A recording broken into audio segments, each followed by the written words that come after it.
Shri Shastri Swami Dharmaprasad દાજી BEd કોલેજમાં આપ સभी વિદ્યાર્થી મિत्रों हार्दिक स्वागत है। छात्रों, आज हम फणीश्वरनाथ रेणु का व्यक्तित्व के बारे में पार्ट 2 के बारे में अभ्यास करेंगे। ध्यान से सुने। रेणु के साहित्य जीवन की शुरुआत भी बचपन से ही हुई। सिमर बनी स्कूल के वातावरण में उन्होंने अपनी साहित्यिक यात्रा शुरू की। स्कूल के शिक्षक गणेश प्रसाद विश्वास के संपादकत्व में निकलने वाली खंगार सेवक हस्तलिखित मासिक पत्रिका है। इसकी प्रारंभिक रचनाओं का श्री गणेश हुआ। सन 1939 में वाराणसी में मैट्रिक की परीक्षा पास की और बनारस हिंदू विश्वविद्यालय के एक कॉलेज में सन 1941 में आई। परीक्षा पास करके BA में नामांकन करवाया, परंतु राजनीति के प्रति लगाव के कारण वे आगे की पढ़ाई छोड़कर घर चले आए और अपने गांव में किसानों का सम्मेलन करवाए। गुजराती જોઈએ। રેણુનું જે વ્યક્તિત્વ છે તેમાં ખાસ કરીને એનું જે જીવનની શરૂઆત છે તે સાહિત્યિક બાબતોથી શરૂઆત થઈ।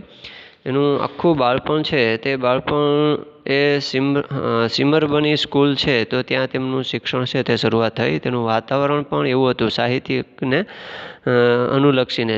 એની યાત્રા જ તે સાહિત્યની પાસેથી શરૂ થઈ એમ।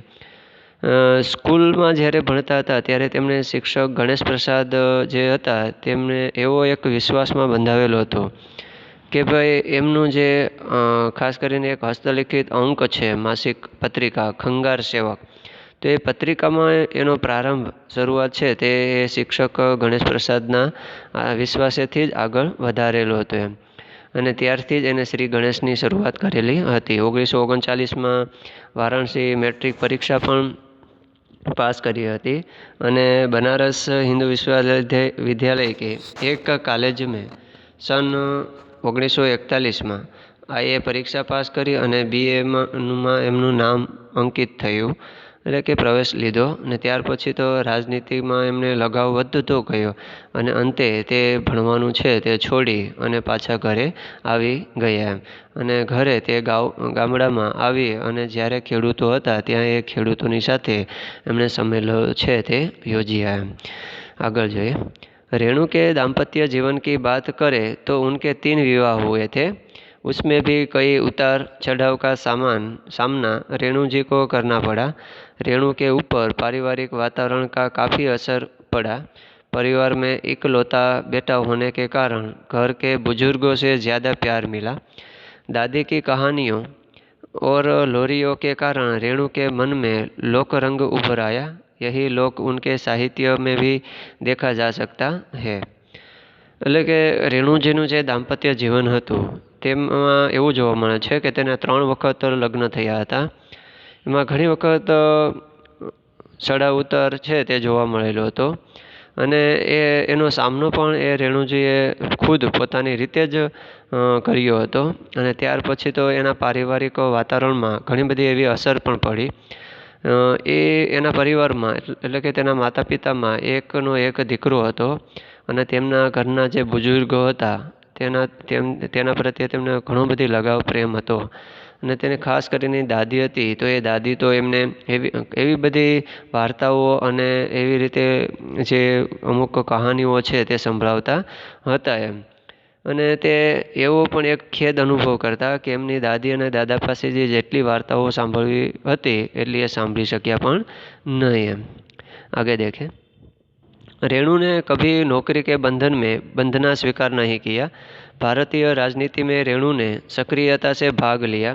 स्वतंत्रता प्राप्ति में रेणु ने भी अपना योगदान दिया। स्वतंत्रता हेतु कारावास भी भोगा। सन 1947 में जब देश को आज़ादी मिली और रेणु ने अपने जीवन को एक नई दिशा दी। सन 1952 में नया कदम साप्ताहिक पत्रों का प्रकाशन एवं संपादन किया। बचपन से ही स्वतंत्रता और निर्भीकता की शिक्षा पाने वाले रेणु के मन में एक कर्मठ सेनानी का व्यक्तित्व देखा जा सकता था। कितने चौराहे की अधिकांश घटनाएं उनके निजी जीवन से संबंध है जो रेणु के क्रांतिकारी रुझान को भी व्यक्त करती है। नेपाल और बिहार के आंदोलनों में रेणु जी की सक्रिय भूमिका रही। राजनीति और साहित्य दोनों में से जब किसी एक को चुनने का अवसर आया तब रेणु ने साहित्य को ही चुना। એટલે કે રેણુ જ્યારે નોકરીના બંધનમાં જ્યારે સ્વીકારવા પણ તૈયાર ન હતા ત્યારે ખાસ કરીને રાજનીતિમાં રેણુજીનો જે સક્રિય ભાગ હતો તે ઘણો બધી આગળ પડતો જોવા મળતો હતો. આપણો ભારત દેશ જ્યારે સ્વતંત્રતા પ્રાપ્ત કર્યું ત્યારે એમનું યોગદાન પણ ઘણું બધી સારું હતું. એનો હેતુ જ એવો હતો કે ભારત દેશને સ્વતંત્રતા સિદ્ધ કરાવીએ. ત્યાર પછી તો તેમણે ઘણા બધી ગાંધીજીના હયાતમાં પણ એમને કારાવાસનો ભોગ બનવો પડેલો હતો. 1947 જ્યારે આપણો દેશ ભારત દેશ આઝાદ થયો ત્યારે તો તેના જીવનમાં ઘણી બધી એવી નવી દિશાઓ શરૂ થઈ. ત્યાર પછી તો 1952માં એક સાપ્તાહિક પત્ર પણ પ્રકાશિત કર્યું, નયા કદમ. તો એ પ્રકાશન એવું એક સંપાદન બહાર પડ્યું. નાનપણથી જ બચપણથી જ એને સ્વતંત્રતા અને નિર્ભીકતા એટલે કે એને કાંઈ પણ ડર નહોતો અને એણે એવી પણ ઘણી બધી કર્મઠ સેનાની સાથે સાથે કર્મઠ રીતે એનું વ્યક્તિત્વ એવું હતું કે ઘણા બધીને જાગૃત કરતા હતા. ઘણી બધી એવી ઘટનાએ છે, દાખલા તરીકે કિતને ચોરાહે એ પણ એવી ઘટના છે કે તેની નિજી જીવનમાં એટલે કે અંગત જીવનમાં એક એવો સંબંધ, એવો વળાંક લીધેલો છે કે એણે એવી રીતે વ્યક્ત કરેલો છે કે જેવી રીતે નેપાળ ઓર બિહારમાં આંદોલન શરૂ થયા હતા ત્યારે ખાસ કરીને રેણુજી છે તે આગળ પડતા સક્રિય એમની ભૂમિકા રહી હતી. ત્યાર પછી તો એ રાજનીતિમાં એવી રીતે બે એમને સંઘર્ષનો સામનો કરવો પડ્યો, રાજનીતિ અને સાહિત્ય. તો એમાં તો એમણે ખુદ પોતાએ રેણુજીએ રાજનીતિને છોડી અને સાહિત્યને છે તેમનો સ્વીકાર કર્યો હતો, કારણ કે સાહિત્ય વિશે તેને ઘણો બધી लगाव હતો. आगे देखें। रेणु एक संवेदनशील साहित्यकार थे। उनकी रचनाओं के केंद्र में मानवीय संवेदना मूल रूप में देखी जा सकती है। रेणु अत्यंत भावुक प्रवृत्ति के थे। उनकी रचनाएं ठेस, तीसरी कसम और रसप्रिया इसी भावुकता का परिचय देती है। भावुकता एवं संवेदनशीलता के बावजूद रेणु में साहसिकता का जो गुण था वह उनके सत्याग्रहों में देखा जा सकता है। रेणु को अपने लंबे बालों से विशेष लगाव था। वे अपने बालों की देखभाल बखूबी करते थे। रेणु को चाय पीने को बड़ा शौक था और सिगरेट में भी उन दिनों का सबसे महंगा ब्रांड पीते थे। खाने पीने के शौकीन थे। पाक कला में भी अच्छे अभ्यस्त थे और रेणु को देर रात तक जागने की आदत थी। शायद इसी आदत से देर रात तक लेखन कार्य के वे आदी थे। એટલે કે રેણુજીનું જે જીવન હતું એક સંવેદનશીલ સાહિત્યકારના રૂપમાં હતું. તેની જે રચનાઓ હતી એમાં ખાસ કરીને માનવીય સંવેદનાઓ હતા તે એક મૂળભૂત રૂપ એમાં જોવા મળતું હતું. અને રેણુજી છે તો અત્યંત ભાવુકતા હતા. કોઈ પણ વાત કરે એમના ખાસ કરીને પૂર્વજો તો એ ભાવ વિભોર થઈ જતા હતા. તેની રચનાએ ખાસ કરીને ઠેસ અને તીસરી કસમ और रसप्रिया ये ત્રણ જે રચનાઓ છે તો એમાં એ ભાવુકતા એમાં જોવા મળે છે, ભાવુકતાનો પરિચય જોવા મળે છે. ભાવુકતા અને સંવેદનશીલતા તો હતી જ પણ તે છતાં પણ એનામાં સાહસિકતા પણ એવી જ હતી. તેનામાં ગુણ પણ એવા હતા અને સત્યાગ્રહનો સામનો કેવી રીતે કરવો એ પણ એનામાં એવા ગુણ હતા. એને એક એવી ટેવ હતી કે એને લાંબા વાળ રાખવાનો ઘણો બધી લગાવ હતો અને ખાસ કરીને એના વાળની દેખભાલ પણ પોતે ખુદ કરતા હતા. અને રેણુજીને ચાય પીવાનો પણ ઘણો બધી વધુ પડતો શોખ હતો અને એની સાથે સાથે સિગારેટ પણ પીતા હતા. એ પણ મહેંગામાં મહેંગી તે સમયમાં એવી સારી બ્રાન્ડ પ્રકારની જે સિગારેટ મળતી હતી તે પીતા હતા અને ખાવા પીવામાં પણ એ શોખીન હતા. અને એક બીજી એ પણ ટેવ હતી કે રેણુજી છે તો એ રાત્રિના મોડા સુધી એ જાગતા હતા. એટલા માટે જ તેની જે ખાસ કરીને આપણે જોઈએ ને કે ભાઈ એનો લગાવ છે આંચલિક ઉપન્યાસ પ્રત્યે, એટલે ઉજાગરાઓ કરીને પણ એ ઉપન્યાસો છે તેનું લખાણ લખેલું હતું એમ. आगे देखें। धरतीपुत्र रेणु को अपनी जन्मभूमि से बहुत गहरा लगाव था। उनकी जन्मभूमि पूर्णिया जिले का ओराही हिंगना गांव था, जो उनकी कृतियों में झलकता है। रेणु ने अपने उपन्यासों और कहानियों में जिन गांवों और अंचलों का परिवेश अंकित किया है, वे सब स्थल रेणु ने अपनी आँखों से देखे हुए हैं। वहाँ का जीवन रेणु का अपना भोगा हुआ जीवन है। रेणु ने स्वयं स्वीकार किया है, मेरा जन्म एक छोटे गांव में हुआ, पला बढ़ा गांव में, लिखा भी गांव पर। भारत की आत्मा जो गांव में निवास करती है उसी का लेखक हूँ। यह भोगने के लिए हूँ मानसिक पीड़ा और आनंद। मेला आंचल और परिकथा उपन्यासों में रेणु ने बिहार के पूर्णिया जिले के ग्रामीण परिवेश का ही जीवन चित्र प्रस्तुत किया है। એટલે કે રેણુજી છે એક ધરતીપુત્ર હતા, તેની જન્મભૂમિ જ છે તેના પ્રત્યેના ઘણો બધી લગાવ હતો. અને જે પૂર્ણિયા જિલ્લામાં ઓરાહિંગ હિંગ નામનું જે ગામ હતું ત્યાં તેમનો જન્મ થયો હતો અને તેના પ્રત્યે તેને ઘણો બધી લગાવ હતો.